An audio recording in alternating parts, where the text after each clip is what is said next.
naitwa Ahmadi Yusuf Mbaraka, mkazi au mzaliwa wa mkoa wa Lindi, kijiji cha Kilolambwani. Ni mshabiki wa Yanga kindakindaki wa muda mrefu. Takribani mpaka hivi sasa nina miaka kama 37. Mechi ya mwisho kuiangalia kati ya Yanga pamoja na Mwembe Makumbi, hii ndio mechi yangu ya mwisho kuiangalia. Ni mechi ambayo Yanga walipata ushindi wa bao 4. Kipindi kilichopita washabiki, wanachama, viongozi kadhalika tulikuwa tunatembelea viatu vya wachezaji fulani ambao sasa hivi hatuna nao kwenye timu yetu. Baada ya sajili Yanga hapa katikati, ikaonekana kwamba tumesajili lakini bado viwango vya wale watu havijafikiwa.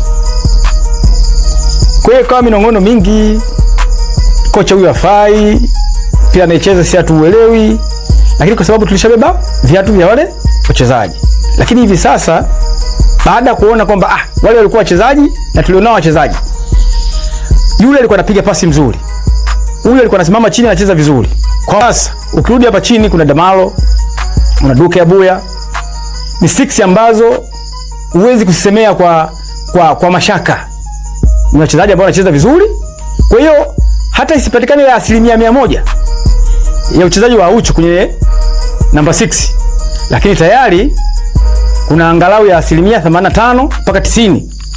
Kwa kutokana na mechi ya Yanga na Mwembe Makumbi, Mwembe Makumbi wali perform kama 30% na Yanga wali perform kama 70%. Ya pili, Mwembe Makumbi walikuja vizuri baada ya kuwasoma Yanga na kuacha ile tabia ya kutaka kushindana nao au kupishana nao. Walikuja wakaziba ukuta, wakajaribu kuangalia Yanga wapi wanafanya kazi vizuri, wanaperform vizuri, wakaziba ile mianya. Kalimbu wetu ya Yanga daima mbele, nyuma mwiko. Bao la kwanza la Muungano Cup 2026 linafungwa ama linawekwa kambani na Prince Mpumelelo Dube. Smiling Killer anasikika. Samir Mohamed Said